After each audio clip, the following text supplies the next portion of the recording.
kalau sampai Pak Jokowi terusik semacam itu, ini diskusinya nih sedetail apa gitu. Karena kalau kata Mbak Puan ini cuma soal kerjasama, soal Ibu Mega mendukung Pak Prabowo, itu kan seharusnya ya bagus-bagus saja lah gitu ya. Kalau cuma pernyataan-pernyataan yang ya normatif atau ya sebatas saling menghormati, itu kan nggak perlu sampai bikin panik. Tapi kalau ngelihat Pak Jokowi di Solo hari ini, wah kayak beling satan itu ya. Jadi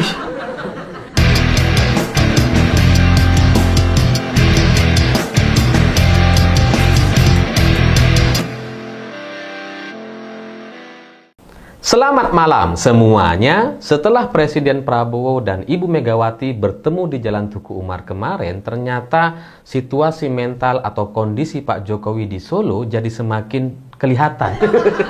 Kelihatan berantakan. Atau terlihat kayak beling satan atau kesurupan. Nggak kesurupan gitu, tapi kelihatan nampak sekali ingin menunjukkan masih punya kekuasaan. Jadi cerita Pak Jokowi di Solo itu semakin ketara untuk semakin menunjukkan bahwa cerita atau tudingan adanya matahari kembar itu memang benar adanya. Memang gitu. Ya karena kalau kita ngelihat peristiwa-peristiwa setelah itu gitu ya, kan muncul tuh para menteri yang datang ke Solo katanya halal bihalal gitu ya, dan kemudian mengaku ya masih sowan, ya, masih bos gitu ya. Mantan bos dan sampai sekarang sih masih bos.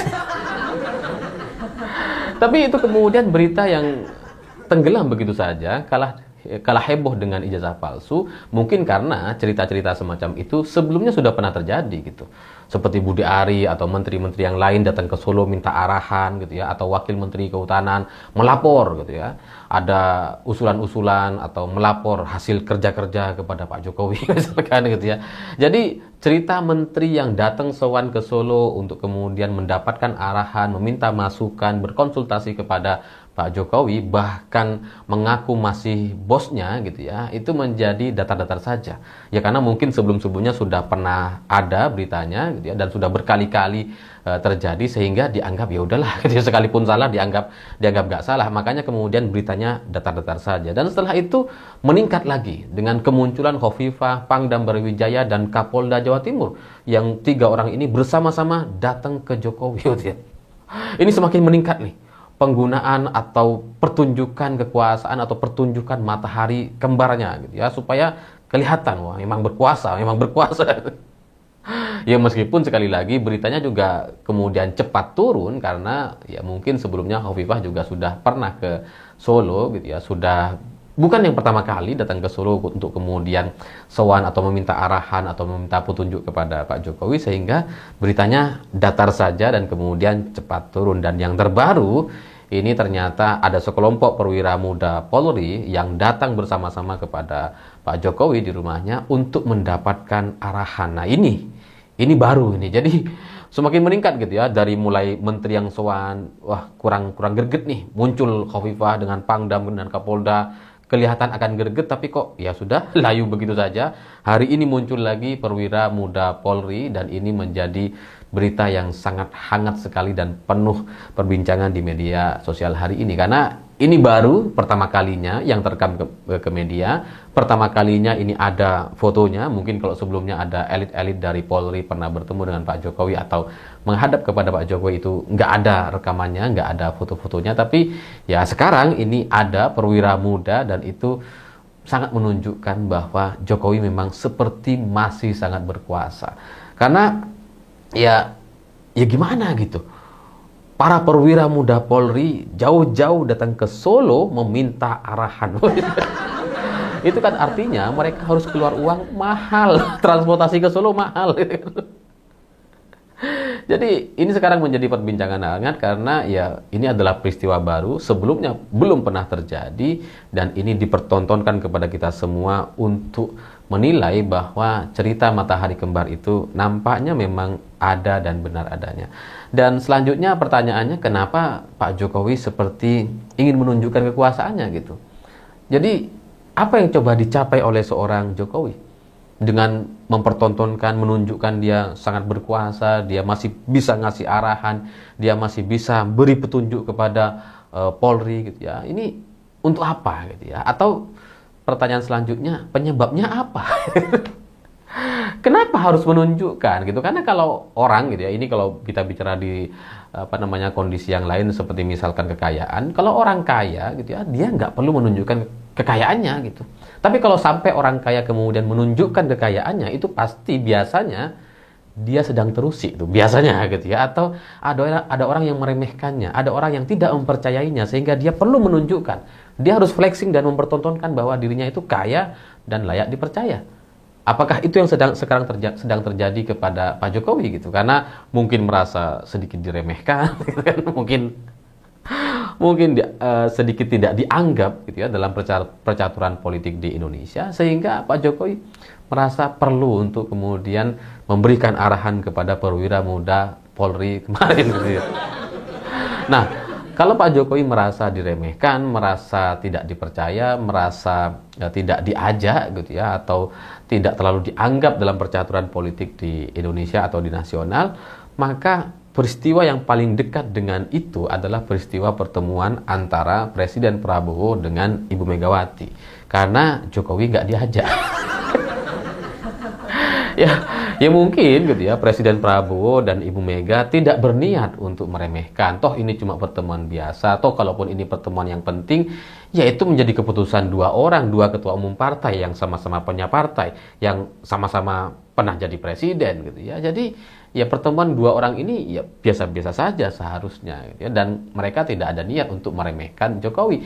Tapi dari sisi kacamata atau sudut pandangnya Jokowi, ketika dia tidak diajak, ya jelas dia merasa diremehkan. kok nggak diajak gitu kan? Yang sebelumnya Prabowo datang ke Solo, sowan gitu ya, minta arahan, minta masukan, ya silaturahmi dan sebagainya. Sekarang ketemu Bu Mega nggak bilang-bilang, nggak ngajak-ngajak. Mungkin begitu gitu. Jadi ya menjadi merasa diremehkan, tidak dianggap, sehingga ya perlu untuk menunjukkan kekuasaan atau kekuatan yang masih dimiliki, bahwa menteri-menteri masih minta arahan, gubernur, Kapolda, Pangdam juga masih minta arahan kepada Pak Jokowi atau datang ke Solo, bahkan perwira Polri yang seharusnya berada di lingkup pendidikan itu juga minta arahannya kepada Jokowi. Nah, setelah ini bisa kita tebak gitu ya, siapa lagi yang akan minta arahan? Kayaknya dari TNI mungkin gitu ya, atau ya pemadam kebakaran. Mungkin gitu, mungkin akan ada banyak lagi orang yang perlu datang ke Solo untuk semakin menguatkan atau semakin meyakinkan bahwa Jokowi memang masih punya kuasa. Nah, kalau dari kacamata yang ini gitu ya, kalau Pak Jokowi merasa diremehkan gitu ya, berarti kan sebenarnya memang ya Pak Jokowi ingin terlibat tuh. Meskipun bukan ketua partai gitu ya, dia tidak punya kader gitu ya. Ya meskipun anaknya jadi ketua PSI sih, tapi kan kader PSI kan nggak seberapa. Jadi dia merasa perlu mempertontonkan gitu. Dan ya selanjutnya, kalaupun misalkan elemen ini tidak terlalu nyambung gitu ya, atau mungkin Pak Jokowi nggak merasa diremehkan, atau ya biasa-biasa saja kalau Pak Prabowo bertemu dengan Ibu Megawati, Pak Jokowi nggak tersinggung gitu ya, biasa saja, silahkan mau ketemu dan sebagainya. Maka kalau jawabannya seperti itu, ya berarti ada diskusi-diskusi atau bahasan yang dibahas antara Ibu Mega dengan Pak Prabowo yang itu kemudian mengganggu pikiran atau mengusik Pak Jokowi, sehingga Pak Jokowi merasa harus menunjukkan kekuasaan atau kekuatannya. Pertanyaannya, diskusi apa? Satu-satunya bahan atau pemberitaan yang muncul di media hari ini terkait isi pertemuan antara Ibu Mega dengan Pak Prabowo itu kan hanya pernyataan dari Mbak Puan Maharani. Jadi ketika ada banyak orang yang katanya ikut terlibat atau ikut hadir di pertemuan tersebut atau ikut mendampingi lah atas pertemuan Ibu Mega dengan Pak Prabowo, tapi ternyata yang berani bicara cuma Mbak Puan Maharani, dan Mbak Puan mengatakan bahwa ya ini soal diskusi soal bagaimana PDI Perjuangan atau Ibu Megawati akan ya membantu kepemerintahan dari Presiden Prabowo Subianto. Nah, kalau sudah melihat pernyataan seperti itu kan pertanyaannya apa? Kenapa kok sampai Pak Jokowi ini terus sih? Sampai perlu mempertontonkan bahwa dirinya punya kekuasaan gitu. Sampai melakukan manuver-manuver atraksi lewat pertemuan-pertemuan gaya baru gitu yang selalu diupdate. pertemuan menteri kurang bagus beritanya, datar-datar, lanjut kepada gubernur, kapolda, dan pangdam. Masih juga agak datar sekarang dengan memberikan arahan kepada perwira muda Polri.